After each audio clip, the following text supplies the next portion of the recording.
Assalamualaikum warahmatullahi wabarakatuh. Perkenalkan, saya Ukti Alia Zahra dengan NIM 210306135 dari Program Studi Peternakan Fakultas Pertanian Universitas Sumatera Utara. Pada praktikum kali ini, saya akan menjelaskan sistem pencernaan dari ternak ruminansia. Baiklah, sebelum saya menjelaskan sistem pencernaan pada hewan ruminansia, kita harus tahu apa itu ruminansia. Ruminansia adalah sekelompok hewan pemakan tumbuhan yang mencerna makanannya dengan dua langkah. Langkah yang pertama yaitu dengan menelan bahan mentah, lalu langkah yang kedua yaitu dengan mengeluarkan kembali bahan makanan setengah dicerna, kemudian dikunyah kembali. Contoh hewan ruminansia ada kambing, sapi, domba, kerbau, dan juga rusa. Lalu selanjutnya saya akan menjelaskan sistematika dari Capra SP atau kambing. Yang pertama ada Kingdom Animalia, Superfilum Chordata, Filum Vertebrata, kelas Mamalia, Ordo Oreodactyla, famili Bovidae, genus Capra, dan spesies Capra SP. Baiklah, selanjutnya saya akan menjelaskan organ-organ pada traktus digestivus. Yang pertama ada cavum oris atau rongga mulut yang berfungsi sebagai tempat masuknya makanan dan dimulainya proses pencernaan. Rahang hewan ruminansia dapat bergerak menyamping untuk menggiling makanannya. Di dalam rongga mulut terdapat organ-organ seperti gigi, yaitu tersusun atas incisivus atau gigi seri yang berguna untuk memotong makanan, gigi geraham depan atau premolar, dan gigi geraham belakang atau molar yang berguna untuk mengunyah makanan. Lalu ada diesteriva, yaitu bagian tanpa gigi atau tempat menjulurkan lidah. Lalu ada lidah yang berguna untuk merenggut rumput dan mendorong makanan yang sudah dikunyah menuju ventriculus atau lambung. Lalu selanjutnya ada saliva, yaitu cairan atau enzim yang dihasilkan oleh kelenjar khusus yang kemudian disalurkan ke dalam rongga mulut. Saliva berperan dalam proses pencernaan secara kimiawi. Yang kedua ada faring, yaitu pangkal dari kerongkongan. Yang ketiga ada esophagus, yaitu lanjutan dari faring, masuk ke rongga toraks dan menembus diafragma melalui hiatus esophagus dan bermuara pada ventriculus di rongga abdomen. Berfungsi sebagai jalur penghubung antara rongga mulut dengan lambung. Makanan hanya melewati esophagus tanpa melalui proses apapun. Hal ini karena kerongkongan ruminansia umumnya sangat pendek sekitar 5 cm, tapi mampu melebar untuk menyesuaikan ukuran dan tekstur makanan. Yang keempat ada ventriculus atau lambung. Makanan yang telah melewati esophagus kemudian akan menuju lambung. Proses pencernaan pada lambung yang pertama yaitu untuk menampung makanan sementara sebelum dikeluarkan kembali. Lambung terdiri dari beberapa bagian, yaitu ada rumen, yaitu perut besar. Yang kedua ada retikulum atau perut jala. Yang ketiga ada omasum atau perut buku, dan ada abomasum yaitu bagian lambung terakhir. Yang kelima ada intestinum tenue atau usus halus, yang terdiri dari 3 bagian, yaitu duodenum yang berbentuk melingkar seperti huruf U, yang berfungsi untuk mencerna makanan secara kimiawi dengan bantuan enzim-enzim pencernaan yang berasal dari pankreas. Lalu ada jejunum, yaitu lanjutan dari duodenum yang berfungsi untuk melakukan pencernaan dan penyebaran komponen terutama air, karbohidrat, protein, dan vitamin, serta komponen yang bersifat lipofilik. Lalu ada ileum yang bermuara di sekum yang berfungsi untuk menyerap komponen makanan yang tidak diserap oleh jejunum. Yang keenam ada intestinum crassum atau usus besar. Fungsi usus besar digunakan untuk proses penyerapan air dan melakukan penyerapan dari berbagai jenis vitamin, mengurangi keasaman, dan mencegah terjadinya infeksi. Yang ketujuh ada rektum yang berfungsi sebagai penyimpanan feses untuk sementara waktu. Yang kedelapan ada anus yang berfungsi sebagai tempat keluarnya sisa ampas dari makanan yang telah dicerna. Selanjutnya saya akan menjelaskan fungsi dari rumen, retikulum, omasum, abomasum, dan juga intestinum tenue.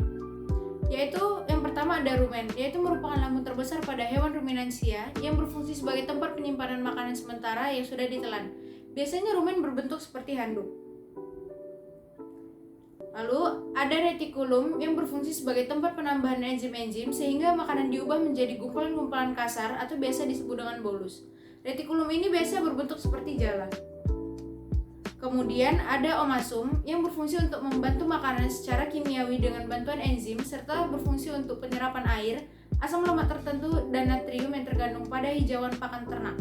Biasanya omasum ini berbentuk seperti buku karena memiliki lipatan-lipatan. Kemudian ada abomasum yang berfungsi untuk memfermentasi oleh selulosa yang dibantu oleh bakteri. Lalu ada intestinum tenue yang berfungsi untuk penyerapan sari-sari makanan yang telah diproses di dalam lambung yang kemudian diedarkan ke seluruh tubuh dan diubah menjadi energi. Baiklah, selanjutnya saya akan menjelaskan sistem pencernaan pada hewan ruminansia. Yang pertama, makanan masuk dari cavum oris. Di sini terjadi pencernaan secara mekanik dengan bantuan dentis atau gigi. Di sini juga terjadi pencernaan secara kimiawi dengan bantuan kelenjar saliva untuk mencerna karbohidrat. Kemudian makanan masuk menuju esophagus untuk disalurkan ke lambung yaitu rumen. Proses yang terjadi di rumen yaitu makanan akan dicerna menjadi bubur dengan bantuan gerakan mengaduk oleh dinding rumen. Di sini juga terjadi pengabsorpsian VFA dan pencampuran bahan makanan yang masuk. Di dalam rumen, pakan akan dibentuk menjadi gumpalan-gumpalan yang masih kasar atau biasa kita sebut dengan bolus. Pada saat sapi istirahat, biasanya bolus akan dimuntahkan kembali ke mulut atau proses regurgitasi. Untuk dikunyah yang kedua kali atau proses remastikasi. Bolus yang sudah dikunyah akan ditelan atau proses redeglutasi. Selanjutnya, bolus-bolus tersebut akan dicerna kembali oleh enzim-enzim mikroba rumen dan namanya berubah menjadi digesta. Setelah itu, makanan akan ditelan kembali menuju ke retikulum. Pada retikulum, makanan akan difermentasi dengan bantuan bakteri anaerob dan protozoa. Di sini terjadi proses absorpsi dan penyaringan benda-benda asing yang masuk bersama makanan agar benda-benda asing tersebut tidak ikut masuk ke dalam omasum. Setelah itu, makanan akan dilanjutkan ke omasum. Omasum ini biasa disebut dengan perut buku karena tersusun dari lipatan-lipatan sebanyak 100 lembar. Omasum juga menghasilkan amonia. Di omasum ini akan terjadi penyerapan air yang terdapat dalam hijauan pakan. Setelah itu, makanan akan dilanjutkan ke abomasum. Pada abomasum, makanan akan dicerna dengan bantuan enzim pepsin yang dihasilkan oleh abomasum. Dan pada abomasum ini, dia akan mengatur arus digesta dari abomasum menuju duodenum. Setelah makanan dicerna di abomasum, makanan akan menuju ke usus halus. Usus halus terbagi menjadi 3, yaitu duodenum, jejunum, dan ileum. Di duodenum akan terjadi penyerapan sari-sari makanan oleh bantuan pankreas. Lalu ke jejunum, dan yang terakhir adalah ke ileum yang berfungsi untuk menyerap sari-sari makanan yang sudah tidak bisa diserap oleh jejunum melalui jaringan fili-fili. Usus halus sapi biasanya kurang lebih panjangnya sekitar 40 meter. Lalu setelah dari intestinum tenue pakan akan melewati cecum atau ceca yang berfungsi sebagai tempat pencernaan fermentatif oleh mikroba. Lalu ke kolon. Dari kolon masuk ke rektum yang berfungsi sebagai tempat penyimpanan sementara kotoran hewan ruminansia. Lalu yang terakhir kotoran akan dikeluarkan dari anus. Baiklah, yang terakhir saya akan menjelaskan mikroba yang terdapat pada rumen. Mikroba yang terdapat di dalam rumen dibagi menjadi 4 jenis mikroorganisme anaerob, yaitu ada bakteri, protozoa, fungi, dan mikroorganisme lainnya seperti virus. Yang pertama ada bakteri selulolitik, yaitu bakteri yang menghasilkan enzim selulose dari hidrolisis glukosa. Bakteri ini dapat menghidrolisis hemiselulosa. Beberapa contoh bakteri selulolitik adalah Bacteroides supinogenes dan Clostridium acetobutylicium. Yang kedua, ada bakteri hemiselulolitik, yaitu hemiselulosa yang merupakan struktur polisakarida yang penting di dalam sel. Meskipun demikian, ada beberapa mikroorganisme yang dapat menghidrolisa selulosa, antaranya Clostridium celluloforans dan Bacteroides ruminicola. Yang ketiga, ada bakteri proteolitik, merupakan jenis bakteri yang menghasilkan enzim protease yang berfungsi untuk menghidrolisis ikatan peptida.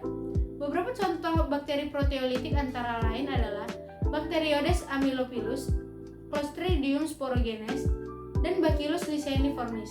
Yang keempat, ada bakteri metanogenik, yaitu merupakan bakteri pembentuk gas metan. Contoh bakteri ini antara lain adalah Methanobacterium ruminantium dan Methanobacterium formicium. Yang kelima, ada bakteri lipolitik, yaitu beberapa spesies bakteri menggunakan gliserol dan sedikit gula. Sementara itu, beberapa spesies lainnya dapat menghidrolisa asam lemak tak jenuh dan sebagian dapat menetralisir asam lemak rantai panjang menjadi keton. Contoh bakteri lipolitik antara lain adalah Anaerob vibrio lipolitica dan Selemonas ruminantium parlactilitica. Yang keenam, ada bakteri pemakai asam atau acid utilizer bacteria, yaitu beberapa jenis bakteri dalam rumen yang dapat menggunakan asam laktat. Beberapa spesies bakteri pemakai asam laktat dapat dijumpai dalam jumlah yang banyak setelah ternak mendapatkan tambahan jumlah makanan butiran maupun pati.